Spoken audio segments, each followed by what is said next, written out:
व्यास जी दोबारा कथा सुनाई जा रही है, तो हमारे साथ व्यास जी जुड़े हैं। पहले तो हम उनका धन्यवाद करेंगे।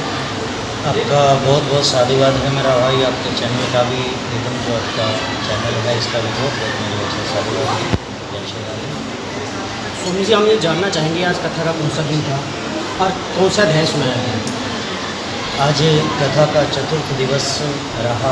जी। भगवान श्री कृष्ण के जन्मोत्सव के विषय में यहाँ शास्त्रविद पद्धति के द्वारा समझाया गया। जी। हमारी जो सनातन परंपरा रही है उसके विषय में विशेष प्रकाश डाला गया।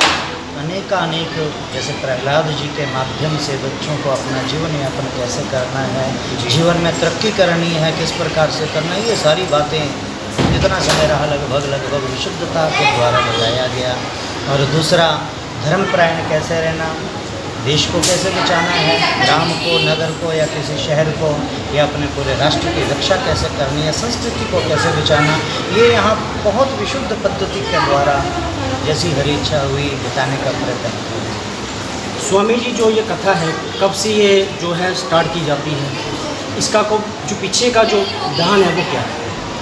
ऐसा है, प्रारंभ में जब कथा प्रारंभ की गई थी, यद्यपि ये आदि भी नहीं, ये अनादि है, अनंतर है, अनश्वर है। जी।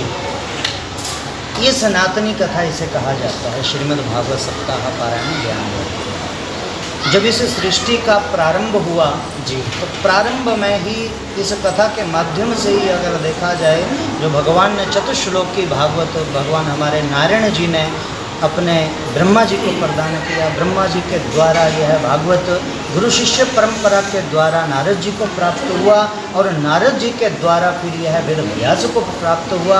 हमारे बाबा वेद व्यास जी महाराज ने इसे 18,000 श्लोकों में जैसे एक माला के बिखरे मनकों को डालते हैं ना, या सुंदर सजाकर पिरोते हैं, तो ऐसे पिरोया और उस मालों को फिर गुरु शिष्य परंपरा के द्वारा सुखदेव महाप्रभु को दिया गया। सुखदेव जी के माध्यम से, राजा परीक्षित के माध्यम से, सूत जी के और शौनक आदि ऋषियों के माध्यम से हम आप सब तक यह जीवन जीने की जो हमारी पद्धति है, हमें कैसे जीना है, कैसे रहना है जिंदगी में, ये सारी बातें इसमें बताएगी।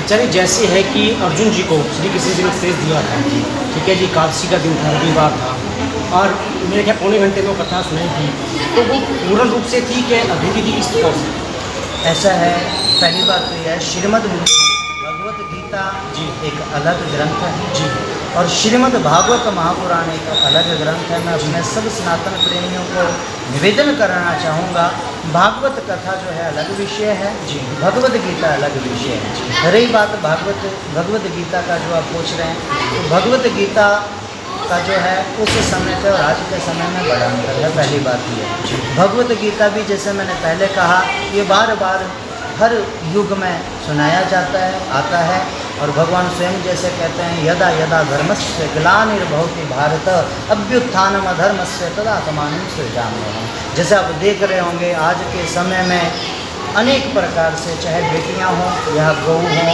आज इन दोनों की स्थिति क्या है किसी से भी छिपी नहीं है। इन सब स्थितियों को कैसे रखना है, कैसे इनकी रक्षा करनी है, ये सब भगवान ने, जब अर्जुन ने कहा हे गुरुदेव शिष्यस्ते हम शादीमाम तो हम प्रपन्नम, शिष्य भाव जब धारण किया तो गोविंद ने अर्जुन के माध्यम से आपने निश्चित पढ़ा हो कहीं, अर्जुन शब्द की बजाय उन्होंने कहा हे भारत। जितने भी संबोधन ज़्यादातर रहे हे भारत, मतलब सब भारतवासियों के लिए उन्होंने गीता का ज्ञान प्रदान किया है, जो हमें वही बात है जीवन की पद्धति, रहना, संस्कृति सब इसमें बताया। जैसे लोग कुछ तो भागवत कथा करा लेते हैं, कुछ लोग नहीं करा सकते, तो गृहस्थी के अंदर खुद भागवत कथा पढ़ सकते हैं, उसका क्या विधान है? बहुत ही सुंदर आपने प्रश्न पूछा है, मेरा हृदय प्रसन्न हुआ। किसी भी पुराण को घर में लेकर पढ़ना, अगर भागवत जी का एक श्लोक भी पढ़ते हैं उसका भी अति पुण्य प्राप्त होता है। उसकी मैं बता नहीं सकता कितना उसका पुण्य है, अपने भाव के जैसा जिसका भाव है उसके अनुसार उसका पुण्य है। पढ़ना तो बहुत दूर की बात है, अगर भागवत का ग्रंथ घर में रखकर उसकी हम 2 समय आरती भी कर रहे हैं, मैं बड़े विश्वास के साथ अपना प्रैक्टिकल आपको बता सकता हूँ, जिंदगी में कभी भी किसी भी प्रकार की ना तो तन से शारीरिक कोई कष्ट हो सकता है, ना धन की कभी कोई कमी रह सकती है, और जब यह लोक सुखी तो परलोक तो अपने आप होगी। जो संसार है, संसार में कितने प्रकार के सुख जो बताए गए हैं?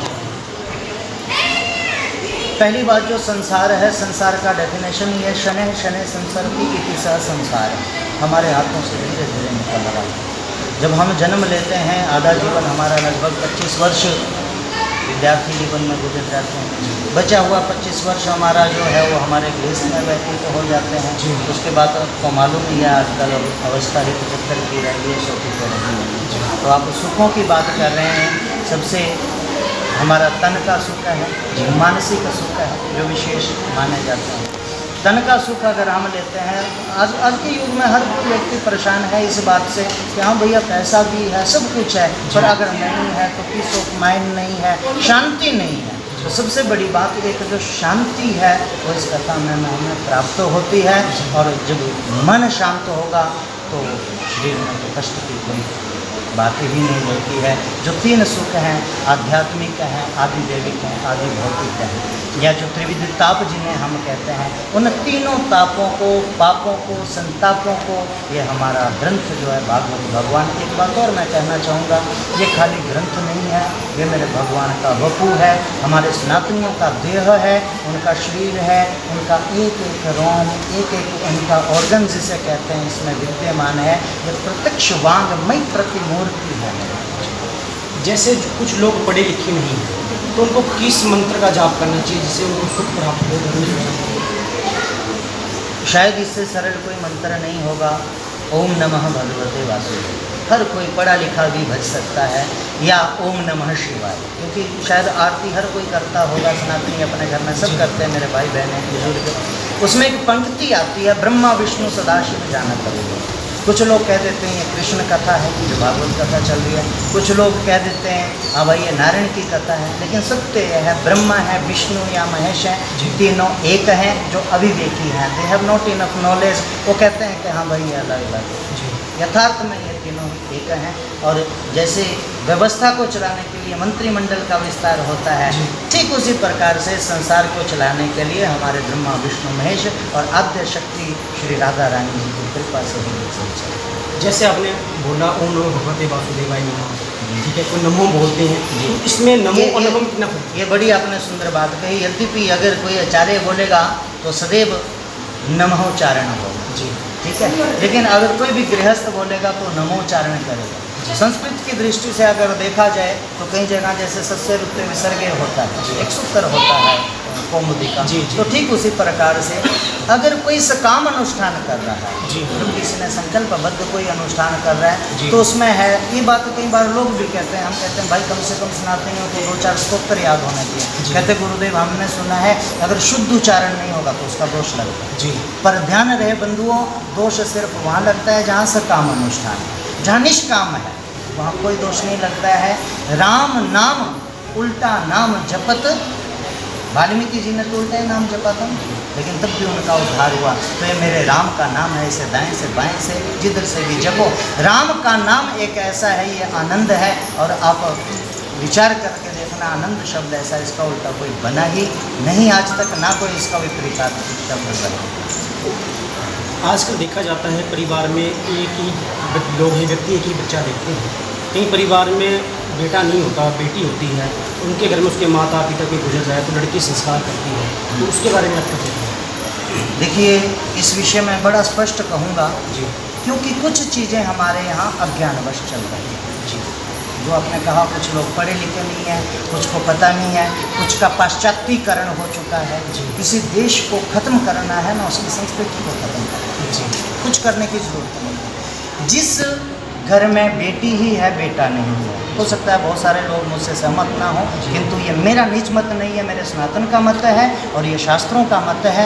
उसका कुल पुरोहित हो या उस घर का दामाद हो, वो निश्चित उसका संस्कार कर सकता है। लेकिन हाँ, अगर मैं बेटी की बात करूँ तो बेटी का विषय अलग है। और वैसे भी जो लोग मुझे सुनते हैं या फॉलोवर्स जिसे कहते हैं, तो उनको पता होगा मेरा तो जीवन ही गौ, ब्राह्मण, कन्या और संत के निमित्त है, क्योंकि ये चारों ही धर्म का पैर है।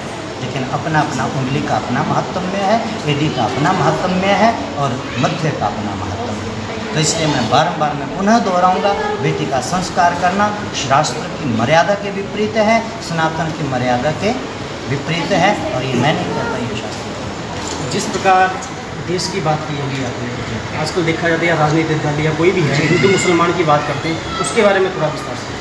मैं एक बात बड़ी सुंदर कहूँगा जी। और आज मेरा ये विषय भी रहा था यार चतुर्थ दिवस में जी, जी। और प्रारंभ में भी इस पर प्रकाश डालने का प्रयत्न किया था हमने। दुनिया में बहुत सारे लोग हैं जिन्हें ये नहीं पता है कि मेरे पांचवें दादा कौन है, परबाबा कौन है। कई तो ऐसे हैं जिनको अपने चाचा ताया के भी शायद नाम मालूम है। जी। बहुत सारे देश ऐसे हैं जहाँ किसी को कोई लेना देना नहीं। जी जी हम लोग बड़े भाग्यशाली हैं मेरा भाई, हमारे पास तो जहाँ से प्रारंभ है वहाँ तक से आज तक की सारी डिटेल है। जी। कैसे वो भी समझिए।